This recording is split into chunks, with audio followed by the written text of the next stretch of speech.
하나님의 말씀 보겠습니다. 하나님의 말씀은 누가복음 17장 20절에서 37절까지 말씀입니다. 누가복음 17장 20절에서 37절까지 말씀을 같이 보도록 하겠습니다. 바리새파 사람들이 하나님의 나라가 언제 오느냐고 물으니 예수께서 그들에게 대답하셨다. 하나님의 나라는 눈으로 보일 수 있는 모습으로 오지 않는다. 또 보아라 여기에 있다 또는 저기에 있다 하고 말할 수도 없다. 보아라 하나님의 나라는 너희 가운데 있다. 그리고 제자들에게 말씀하셨다. 너희가 인자의 날들 가운데서 단 하루라도 보고 싶어 할 때가 오겠으나 보지 못할 것이다. 사람들이 너희들은 말하기를 보아라 저기에 계신다. 보아라 여기에 계신다 할 것이다. 그러나 너희는 따라다니지도 말고 찾아다니지도 말아라. 마치 번개가 하늘 이쪽에서 번쩍하여 하늘 저쪽까지 비치는 것처럼 인자도 자기의 날에 그러할 것이다. 그러나 그는 먼저 많은 고난을 겪어야 하고 이 세대에게 버림을 받아야 한다. 노아의 시대에 일이 벌어진 것과 같이 인자의 날에도 그러할 것이다. 노아가 방주에 들어가는 날까지 사람들은 먹고 마시고 장가가고 시집가고 하였는데 마침내 홍수가 나서 그들을 모두 멸망시켰다. 롯 시대에도 그와 같은 일이 벌어졌다. 사람들이 먹고 마시고 사고 팔고 나무를 심고 집을 짓고 하였는데 롯이 소돔에서 떠나던 날에 하늘에서 불과 유황이 쏟아져 내려서 그들을 모두 멸망시켰다. 인자가 나타나는 날에도 그러할 것이다. 그날에 지붕 위에 있는 사람은 자기 물건들이 집 안에 있더라도 그것들을 꺼내려고 내려가지 말아라. 또한 들에 있는 사람들도 집으로 돌아가지 말아라. 롯의 아내를 기억하여라. 누구든지 자기 목숨을 보존하려고 애쓰는 사람은 잃을 것이요 목숨을 잃는 사람은 보존할 것이다. 내가 너희에게 말한다. 그날 밤에 두 사람이 한 잠자리에 누워 있을 터이나 한 사람은 데려가고 다른 한 사람은 버려둘 것이다. 또 두 여자가 함께 멜돌질을 하고 있을 터이나 한 사람은 데려가고 다른 한 사람은 버려둘 것이다. 제자들이 예수께 말하였다. 주님, 어디에서 그런 일이 일어나겠습니까? 예수께서 그들에게 말씀하셨다. 죽음이 있는 곳에는 또한 독수리들이 모여들 것이다. 아멘. 정치적이고 군사적인 하나님 나라였습니다. 하나님께서 기름 부어 세워주신 메시아를 통하여 유대인들의 왕국이 세워지고 지금 유대 땅을 점령해 있는 그 로마 군들을 다 몰아내고 다시 세울 나라가 바리새인들이 생각하는 그 바로 하나님 나라였습니다. 유대인들의 왕국이 전 세계에 우뚝 세워져 모든 열방을 통치하게 될 왕국이 곧 하나님 나라라고 바리새인들은 생각하였습니다. 그래서 참된 메시아를 기다리고 있었던 것이죠. 그래서 어서 이방인들을 다 몰아내고 율법으로 완성되는 하나님 나라가 오길 바리새인들을 기다리고 바랬습니다. 예수님께서는 제자들과 사람들에게 하나님 나라가 가까이 왔다라고 거듭 말씀하셨는데 바리새인들은 예수님께서 말씀하시는 하나님 나라의 영광이 너무나도 궁금했습니다. 자신의 눈으로 직접 하나님 나라를 볼 수 있을지 매우 기대되었던 것 같습니다. 그들이 기대했던 그 하나님 나라 말이죠. 그런데 예수님께서는 하나님 나라는 보이는 나라가 아니다 라고 말씀하고 계십니다. 그래서 오늘 읽었던 20절 말씀에 보면 바리새파 사람들이 하나님 나라가 언제 오느냐라고 물으니 예수님께서 그들에게 대답하셨습니다. 하나님 나라는 눈으로 보일 수 있는 모습으로 오지 않는다라고 예수님 말씀하셨죠. 그들이 생각하는 바리새인들이 생각하는 그 하나님 나라와 예수님이 생각하는 하나님 나라는 완전히 다른 나라입니다.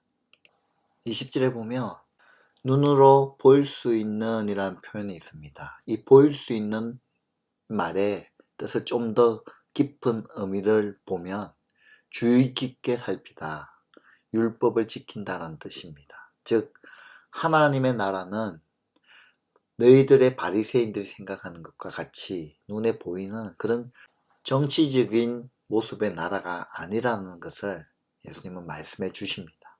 또 형식적인 율법을 지킴으로써 임하는 것이 아니다라고 해석해 볼 수도 있습니다. 바리새인들이 바랬던 유대인들의 왕국이 하나님 나라가 아니었습니다. 그리고 율법의 정신은 사라진 채 형식적으로만 율법을 지킴으로써 이룰 수 있는 나라도 아니었습니다. 이 세상의 나라와는 완전히 다른 나라가 하나님 나라라고 예수님께서 말씀해 주셨습니다. 그러면 진정한 하나님 나라는 어떤 나라이겠습니까? 예수님의 의도는 하나님의 나라는 곧 예수 그리스도이심을 말씀해 주고 있습니다. 예수님께서는 하나님 나라가 지금 너희 안에 있다라고 말씀해 주고 있습니다. 21절에 보실까요? 또 보아라, 여기에 있다 또는 저기에 있다 하고 말할 수가 없다. 보아라, 하나님 나라는 너희 가운데 있다라고 말씀해 주고 계십니다. 이 말의 뜻이 무엇입니까? 형식과 교만으로 가득한 너희 바리새인들의 마음 안에 하나님 나라가 있을 수가 없다는 이야기죠. 다시 말하면 지금 이 말을 듣고 있는 너희 바리새인들 너희 가운데 서 있다라는 의미입니다. 예수님이 곧 하나님의 나라이심을 선포하고 계십니다. 하나님의 나라는 이미 예수님께서 선포하신 복음 속에 그리고 예수님께서 보여주신 사랑의 모습과 행동들 속에 나타나 있었다는 말씀을 해주십니다. 지금 바리새인들이 보고 있는 예수님이 곧 완전한 하나님의 나라라고 선포하고 계십니다. 그렇기 때문에 예수님을 항상 모시고 살아가고 있느냐, 이것이 중요합니다. 우리가 자주 부르는 찬송가 중에 내 영혼이 은총 입어 라는 찬송이 있습니다. 그 후렴 가사를 보면 주 예수와 동행하니 그 어디나 하늘나라 라는 부분이 있습니다. 예수님과 동행하는 것은 곧 하나님 나라이신 예수님과 함께하는 겁니다. 그래서 어디에 있든지 내가 무엇을 하든지 하나님과 함께 함으로 하나님 나라 안에 살아가고 있게 되는 겁니다. 내 삶 속에 예수님이 살아계십니까? 우리의 삶 가운데 예수님이 자리 잡고 계십니까? 예수님과 함께 동행하는 삶을 살아가고 있습니까? 함께하는 삶을 살아가고 있습니까? 내가 하는 모든 일들을 예수님께 먼저 기도로 맡기고 묻고 있습니까? 선한 목자 대신 예수님의 음성을 사모하며 이끄시는 대로 순종하며 살아가고 있습니까? 그렇다면 우리는 벌써 하나님 나라 속에 살아가고 있는 우리의 모습입니다. 오늘 하루도 예수님과 행복한 동행을 이어나가시기를 바랍니다. 예수님과 함께 할 때 우리는 이미 하나님 나라 속에서 살아가고 있는 것이죠. 우리가 죽어야지만 하나님 나라에 가는 것이 아니라 이 땅에서 하나님의 나라를 맛보아 누릴 수 있다는 것이죠. 어떻게요? 예수님이 내 안에 계시면, 예수님과 함께 동행하면, 예수님과 함께 친밀함을 가진다면 우리는 우리 안에, 아니 지금 이 순간에도 하나님의 나라를 경험할 수 있는 것이죠. 경험하고며 살아간다는 것이죠.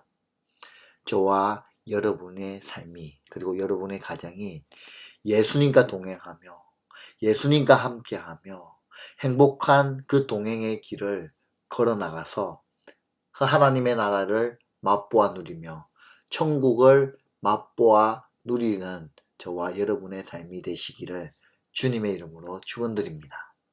기도하겠습니다. 어디에서나 우리와 함께 하시는 예수님을 찬양합니다. 예수님의 이름이 임마누엘, 하나님께서 우리와 함께 하신다 이심에 감사와 영광을 올려드립니다. 오늘 우리는 새로운 아침을 시작하면서 먼저 나와 함께 하시는 주님을 기억하며 출발합니다.